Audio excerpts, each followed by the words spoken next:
は小さくてもいつか大きく響かせるため転んで傷つきまた起き上がれば新しい景色が広がるからスーパーマンになる方法なんて知らないだけどイメージだけはずっと完璧さ Let it go 走り続けて Let it go このまま行けばきっとたどり着けそうじゃん夢のかけら掴み損ねたってがむしゃらにかき合ってて雨の朝も風の夜も越えてゆくのさもっともっと遠くへI know you guys have been waiting for the next installment of this series, and my fault, these episodes should have came out earlier, but if you watched the update video, you know exactly why we had to wait for so long. But without any further ado, let's get started with episode 4.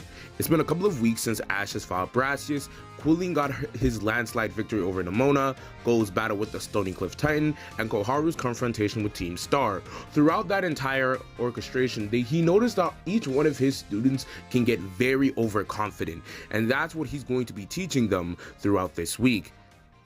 Right now we're at a class and they're having lessons about victory. Ash gives them a hypothetical about a trainer. If a trainer goes on a 10 battle winning streak, should they A, study about what helped them win and expand their expertise, B, focus on strengthening their weaknesses, or C, celebrate their victory along with ignoring A and B, with every one of his students answering A or B. However, Ash says that they're right, this isn't how a normal trainer would react. Most trainers would do C, and despite his experience in his Hoenn travels, he pretty much paraded every victory he got, despite losing just as much. He says that the emotion of victory should be spent on ensuring the next one, but they're still new and they still need time to grow. He dismisses the class, and this is when a couple of hours from when the class passes, Ash is doing some reports, some paperwork, marking papers on his individual curriculum plan, and Ash is just seeing how different his students are. This is when he gets a phone call from Alice from a previous episode. She wants to know if Ash would like to accompany her to paint some landscapes on the beach side. Ash deciding that this would be a great opportunity to do some water type training, which is something that he's been kinda lax on, decides to embark on this offer. Here's where we can cut to Nemona losing to Brassius. This is her third straight time losing to the guy. Brassius comments that Nemona's battling is kind of dull and fairly generic. She's not really putting any follow through, and it doesn't seem like she has an actual strategy other than basic type advantage, which doesn't really work throughout all gym battles. Nemona, who's really depressed at this point because Quillian's words is still echoing through her head, takes this, and she takes it pretty hard as she's been going on a losing streak since then. She heads back to the academy very depressed, not really wanting to do anything else today because, again, she lost 3 straight times and she's going on a losing streak against every trainer that she's met. So right now her hopes are kind of dashed for the moment. Right now, we can cut to Koharu, who's just found Quillian, funnily enough, at his last class of the day, taught by her father of all people. She's waiting outside for the class to finish, and once it does, she musters up her courage to ask Quillian to train her, as she admires Quillian's strength, and she believes that she needs to get stronger if she wants to save the members of Team Star. However, Quillian is intimidated by this request, as he's a bit more on the shyer side. He says that he can't because he's too busy, and it's not because he doesn't want to, it's because, again, he's busy training with the Elite Four at the moment. But he knows somebody who can train her. This is when they enter into the staff room. This is when Koharu asks if Quillian's here to look for Ash, because Ash is already her teacher, so it wouldn't really work as her personal battle teacher. But this is when Quillian said before Ash came, there was another strongest at the academy. She's the battle studies teacher for the 2nd and 3rd years, and was his former instructor before Gita took the full-time role of that. This is when he wakes up a woman from a nap, this teacher being Dendra. After waking up, their conversation basically goes down as this. Quillian needs to cash in a favor from a long time ago, and Koharu needs a teacher. Basically, he's dumping Koharu on Dendra, who has a lot of free time because, again, the battle studies course is more or less for the 3rd and 2nd years, but it's not super popular. Once Dendra gets her full consciousness and once she hears what Quillian's favorite is, and upon looking at Koharu, at first she has a cheeky smile on her face and then she says if Koharu is Quillian's girlfriend, which Quillian angrily denies, and then he leaves saying that she needs training and that he technically owes Koharu one because she did try to save his cousin. So Quillian leaves him to it as he's going to be late for some training himself. Now here's where we can cut to Go training with his Pokemon. He's been training with the Nika for the last couple of weeks, and he's trying to get Wooper to learn a water type move from the Nika's Azumarill. He's learning the move Water Pulse, thinking that a good move variety is definitely the way to go. Fuecoco has also come a long way with its mastery of fire type moves. It even learned a fairy type move being Disarming Voice. And finally, his new Pokemon being Electrike has learned a buttload of new moves. One of these new moves being from a video being Ice Fang. They've been training non-stop to increase their strength, and because of this, Arvin has also joined in as well. But this leaves him and his Pokemon exhausted mentally and physically. And the Nika, seeing this, says that today he's forcing them to have a break day or a self-care day, which is nothing but relaxing and recharging. Go at first denies this, saying that they need to train as much as possible as the Titans aren't going to be taking a break either, but the Nika isn't hearing this and she sends him off to go rest.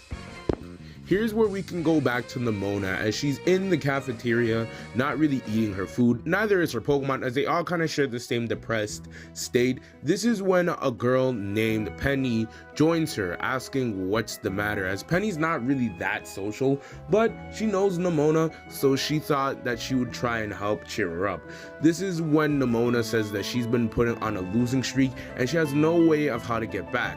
This is when Penny asks if Nemona's using any strategy. This is when Nemona says that one thing that everybody has been telling her is that her strategies are really basic. This is when Penny asks what matchups are her Pokemon going up against. For example, not all of her Pokemon share the same stats and everything, and not to mention some Pokemon are just better facing off against other Pokemon regardless of types. This is when Nemona's confused by this, and this is when it all clicks for Penny. This is when Penny shows off something that she's been working on in her own classes. This is somewhat of an app that basically allows you to load in your Pokemon and your opponent's Pokemon and see if it's a good match, not just on types, but on stat distribution, maybe the Pokemon's Terra type, all that sort of stuff. This will give you a percentage of how well you are to do in the battle. This is when Nemona, finding something to help her kind of cheat and not really learn, takes the easy way out and decides that she's ecstatic to use this app, getting an early build of it so it's not 100% accurate. But with this, she heads back to Artisan to test it out against Brassius, not really understanding that that's kind of testing it out against the hardest thing she could test it out at this point as. This is when we can cut back to Koharu. This is where we can see her and Dendra in the yard trying to find what her battle style is. Regina is also here, by the way. I forgot to mention that in the script, but she is supposed to be here, by the way, as Dendra agreed to train both of them. They're trying to find out each other's battle styles. While for Regina, it determines that her battle style is more of a long-range, heavy arsenal kind of person. She likes putting on a lot of pressure from a long-range distance, but she doesn't like to get too up close and personal, but she likes nimble Pokemon that can move from a far enough distance to land some shots in. But Koharu isn't really coming up with anything, as she admits that she's basically copying Ash's techniques.